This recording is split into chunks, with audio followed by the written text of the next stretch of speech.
Prepare a Phillips screwdriver, M2 SSD, sodium DDR4 memory.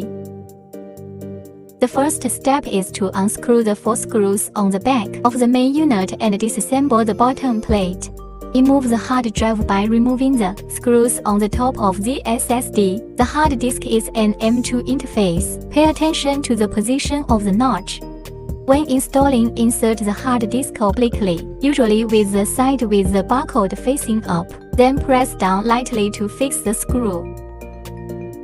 The third step is to remove the memory, and gently break the fixed metal strip with your hands to remove it. Pay attention to the position of the notch of the memory, which is also inserted obliquely, and can be fixed by pressing down lightly. Close the bottom plate, screw back the screws, and the upgrade is complete.